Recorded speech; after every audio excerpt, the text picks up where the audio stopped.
What's up? I'm Ronnie from the Red Jumpsuit Apparatus, and you're listening to the Brutally Delicious podcast. Hey, Chris, we're on the phone with Ron from the Red Jumpsuit Apparatus. Hey, man, how you doing? Good. How are you guys today? Doing all right. It's a beautiful day in Virginia. It's hot and dry. In here, I'm in the mountains in California, so hot and dry. Oh, nice. Oh, wow, in California. Yeah, I love it. It's very hot, very dry, but I love it. That's kind of weather that I live for. That's nice. You guys are from Florida. Did you guys move up there? We are. The band's originally from Florida, but we've been a band so long, 17 years now straight, no hiatus, no breakups. So, like, life has evolved. So, we're all married with kids, and actually my brother Randy, guitar player, his daughter was born last Wednesday. Oh, wow. Oh, congratulations. Thank you. So, life evolved, and I wound up meeting a really talented artist named Defoe, actually. And I married her. I moved to California, and I've been married now 6 years, but the rest of the band, 3 of the dudes, 3 out of 5, 6 now live in Florida. Oh, nice. 6. So, overwhelmingly, 4 out of 6 still live in Florida. I live right outside of LA. Nice. I was actually, you guys are quite a big band, but surprisingly, this is the first time I've heard of you. And I don't mean that in a negative way. It's just, I came from Canada, and I've only lived here for 2 years, so I don't really know much about your band. And when I was researching, I came across the video for Brace Yourself. And it kind of struck me right away that this was kind of different from everything else everybody is doing. How did you guys kind of make that decision because it seems like so many people these days can't make a decision collectively if they tried. So as a band, how did you kind of come to that decision that you had to do this? That's a great point. It's a tough time when we make any decision like that. Speaking of Canada, just to give you a little info, we have a great Canadian fan base, and our original producer, Dave Bendis, is a very famous Canadian. So, any Dave Bendis fans out there, like Dave Bendis, he did our first record. But who was that? With David Bendis. Okay. Great producer. He's super awesome. And, turning to like Canadian facts and stuff. But we're tied in, He was our first producer, first real producer. Sure. But with Brace Yourself, the decisions, luckily for me, because we have been a band so long, we're a unique band. You said you were just learning about us. So one of the things about us is our original lineup never played a show. So before our very first show, my drummer quit the band to be a pharmacist, to go to college, because his parents didn't want him to follow me and be a loser. And I understand that. I'm a parent now. I'm like, don't worry about college, bro. I'm like this 18-year-old kid trying to talk him into throwing his scholarship away for this dorky band called the Red Jumpsuit Apparatus. So I get it in hindsight, but at the time it was rough. And then my bass player, he joined the military, and he's still in the military today, and he's doing some really cool things that I literally can't talk about. So I lost my bass player and my drummer before my first show. So the next 17 years has been me and my brother just, working with whoever, mostly our friends from high school. So that's the story of the band. When it comes to decision-making, luckily because of that, it's just always kind of been me. So that's easy. That makes things easy. But, I have my brother to run things by with somebody who actually cares about me instead of just the profit-sharing music industry, which can be a little driving. So I have somebody close to me that's grounded, and I pretty much do all that. I just really, I run everything by the guys if I have any kind of like weird feelings, but generally I go with the flow, man. I've been doing this a while, so I trust my instincts and just go with it. Nice. That's awesome. I know, I'm not usually one to go and read comments, but on this video I had to go read them, and the amount of first responders that were like saying thank you and all this stuff, I was just like, this is awesome. Wow, right? It was so cool, and it made me feel so good, and like, people don't understand that, like, they always talk about the money, like, oh, as a musician, who cares about money? Like, that's what we do it for. Like, crazy cool things like that happen all the time, and we've seen it in many different ways over the years, but when I was sitting there, we're going through this too. I got relatives I'm worried about, and fans that are posting about their cousins and uncles who are getting it, and grandparents, and like, I'm connected to those people. Right. So even though nobody in my immediate family got it, people I care about were fighting it.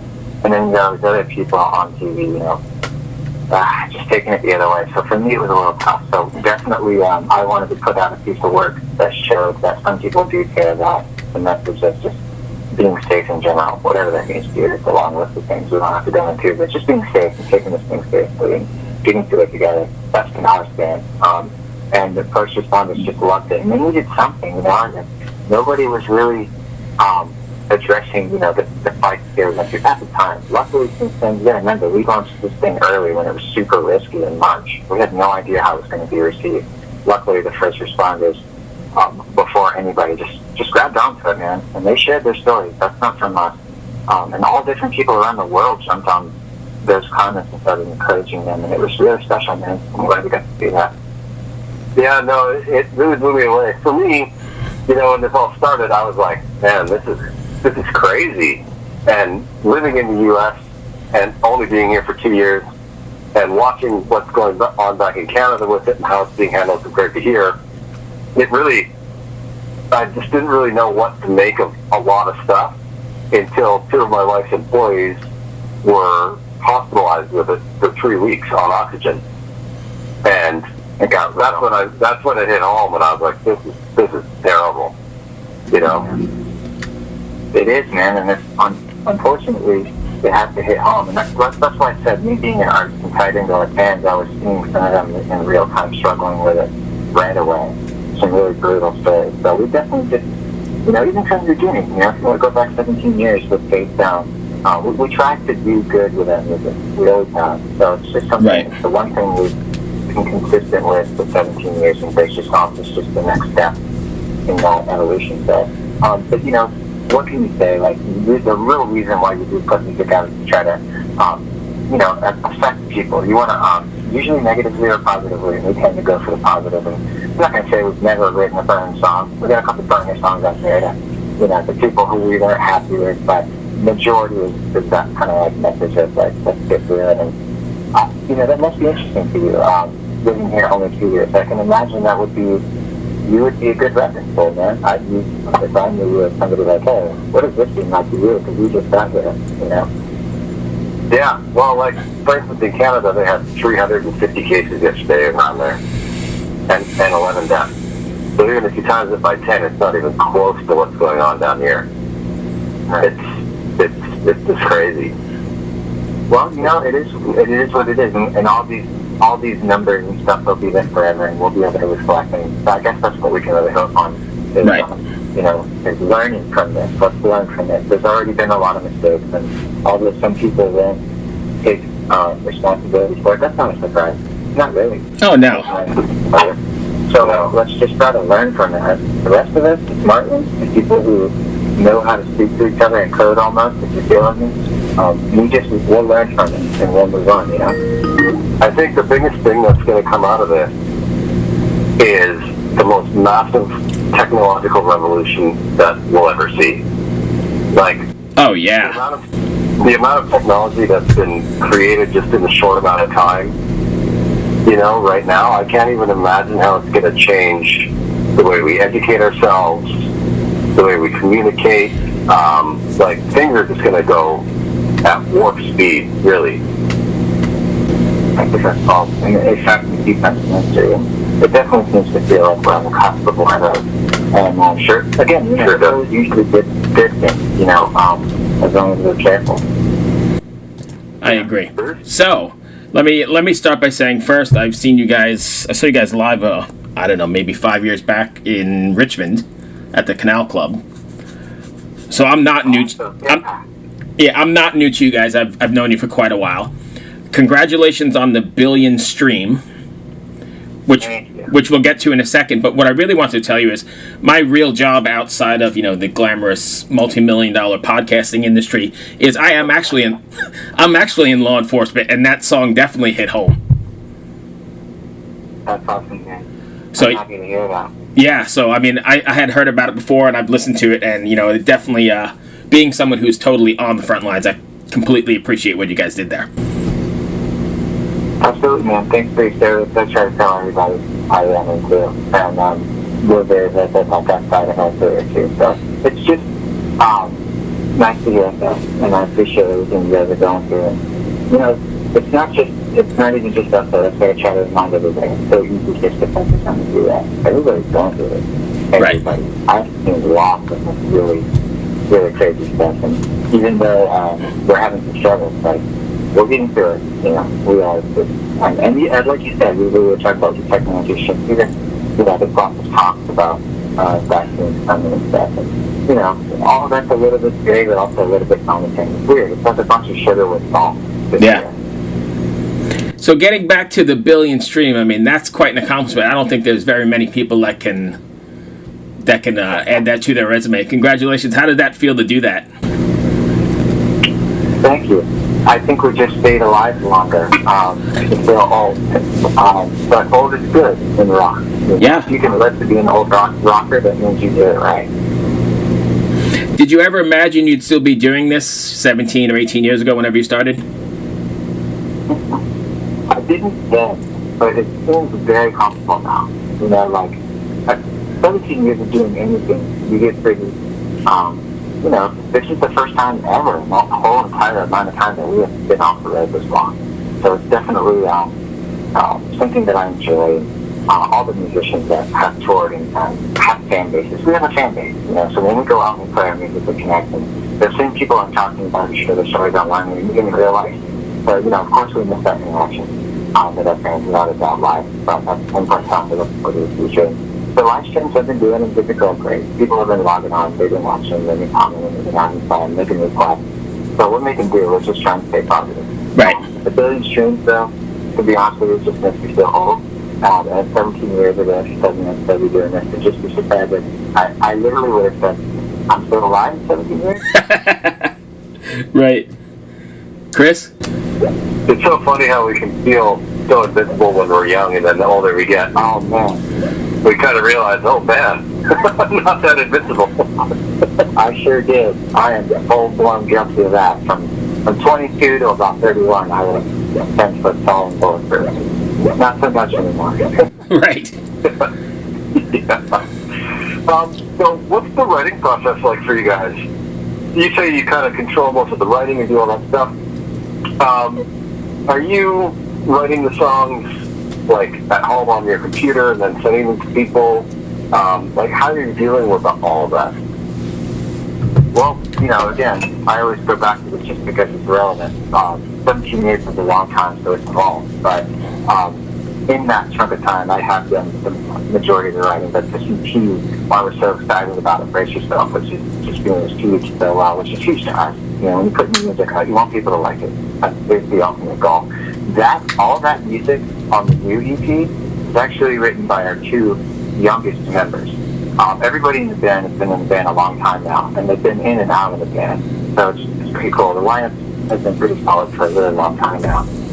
But the interesting thing is the two youngest guys, Josh Burke and John Espy, age-wise, I let them write all of the music, and I've never done that before. So in our entire discography, this is the only time where the actual, you know, the guitar and the drums and like the escape behind the song, the rock song, is written by our two youngest members, and they got on like a roll, and they started, you know, recording some stuff on their own because I've always encouraged that. And John, our drummer, he mixed it. So the EP is produced by me, the singer. It's mixed by the drummer, and it's written by the two youngest members. And when we tracked it on the tour bus late last year, other than one song, because I wanted to do one in quarantine called Please Unfriend Me. That one we actually did write.